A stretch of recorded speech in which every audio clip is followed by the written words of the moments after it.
تمام تعریفیں اللہ تعالیٰ کے لیے ہیں جو اپنے بندوں پر نیکیوں کے موسم دے کر فضل و کرم کرتا ہے. اسی اللہ کے لیے فضل و کرم ہے.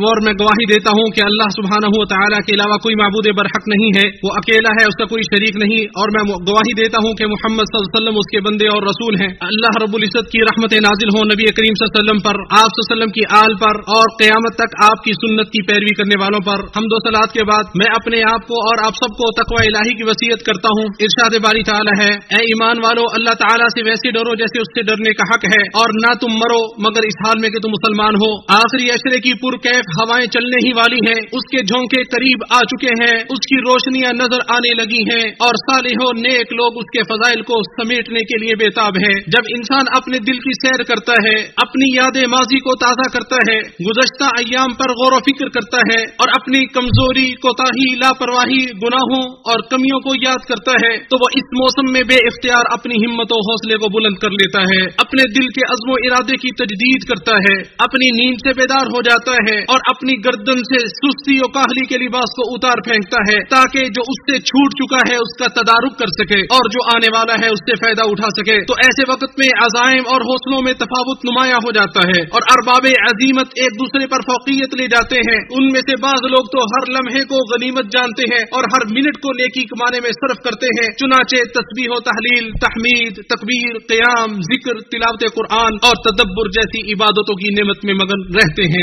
یہ وہ لوگ ہیں جو اس عشرے کی قدر و قیمت سے واقف ہیں، اسی عشرے کے ساتھ، اسی کے اندر اور اسی کے سائے کے تلے وقت گزارتے ہیں، جس میں وہ عبادت کی لذت، تقرب الہی کی انسیت، تلاوت کے حسن و جمال، ایمان کی چاشنی اور رحمان کی رحمتوں کے جھونکوں سے لطف اندوز ہوتے ہیں. ان کی روحیں آسمان کی بلندیوں میں منڈلانے لگتی ہیں، ان کے نفوس پاک و صاف ہو جاتے ہیں، ان کے دل علو و بلندی کی منزلیں طے کرتے ہیں. اور یہ روزوں کی حکمتوں میں سے سب سے بڑی عظیم حکمت ہے جو اللہ تعالیٰ کے اس ارشاد میں مذکور ہے، لعلکم تتقون، تاکہ تمہارے اندر تقوی پیدا ہو جائے. ان 10 دنوں کی ساعتیں محدود ہیں، لمحات گنے چنے ہیں، یہ گھڑیاں جلدی گزر جانے والی ہیں، اور یہ ایام آنکھ جھپکتے ہی رخصت ہو جائیں گے. اہل بصیرت مضبوط ہمت و حوصلے اور مکمل بیداری کے ساتھ نیز دنیاوی مشغولیات اور الجھنوں سے الگ ہو کر ان ایام سے خوب مستفید ہوتے ہیں. ام المؤمنین عائشہ رضی اللہ عنہا نے ماہ رمضان میں نبی اکرم صلی اللہ علیہ وسلم کے احوال کو بڑے بلیغ اور مختصر مگر جامع الفاظ میں یوں بیان کیا، جب یہ عشرہ داخل ہوتا تو نبی اکرم صلی اللہ علیہ وسلم اپنی کمر کس لیتے، شب بیداری فرماتے اور اپنی بیویوں کو بھی بیدار کرتے. اسے امام بخاری نے روایت کیا ہے، تاکہ آپ صلی اللہ علیہ وسلم کا یہ طریقہ عبادت امت کے لیے روشنی کا مینار ہو، توبہ کرنے والوں کے لیے رہنمائی کا ذریعہ ہو،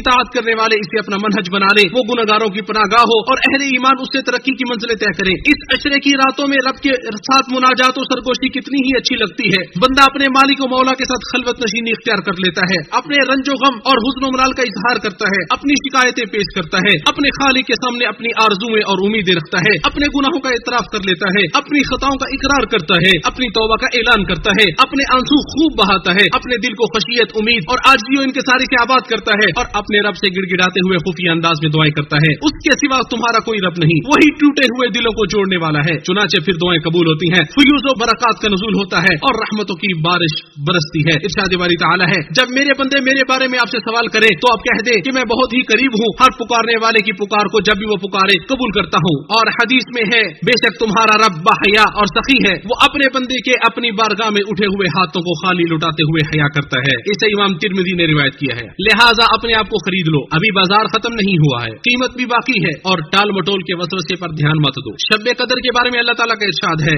شب قدر 1000 مہینوں سے بہتر ہے، اس میں ہر کام کے سر انجام دینے کو اپنے رب کے حکم سے فرشتے اور روح الامین جبریل امین اترتے ہیں. یہ رات سلامتی کی ہوتی ہے اور فجر طلوع ہونے تک رہے. کیا روزے دار اس عظیم اجر و ثواب کا تصور کر سکتا ہے جو 1000 مہینے کے اجر و ثواب سے بہتر ہے؟ اور اللہ کی بارگاہ میں کھڑا ہونے والا کیا اس خوفناک منظر اور عظیم اجتماع کے بارے سوچ سکتا ہے جس میں اس رات کی عظمت کی وجہ سے فرشتے اور جبریل امین اترتے ہیں؟ یہ جو فرشتوں کا نزول ہوتا ہے یہ اپنے اندر امن و امان اور سلامتی کے سارے معانی کو سموئے ہوئے ہوتا ہے. یہ رات سراپا خیر ہوتی ہے، اس میں شر و برائی کا کوئی نام نہیں ہوتا، ہر آفت و بلا سے محفوظ ہوتی ہے، اور طلوع فجر تک خیر و برکت اس میں اترتی رہتی ہے. اور مسجدوں میں عبادت کرنے والوں پر فرشتے سلام بھیجتے رہتے ہیں. یہ وہ بڑی خوشگوار رات ہوتی ہے، نہ زیادہ گرم اور نہ ٹھنڈی ہوتی ہے، بڑی مبارک رات ہوتی ہے. شروع رات سے طلوع فجر تک خیر ہی خیر نازل ہوتی رہتی ہے. یہ اللہ کے اولیاء اور اطاعت گزاروں کے لیے سلامتی کی رات ہوتی ہے. پوری رات دائمی سلامتی اور سرمدی امن و امان سے معمور ہوتی ہے، جس سے ہر وہ مومن بہرہ ور ہوتا ہے جو طلوع فجر تک شب بیداری کرتا ہے. اس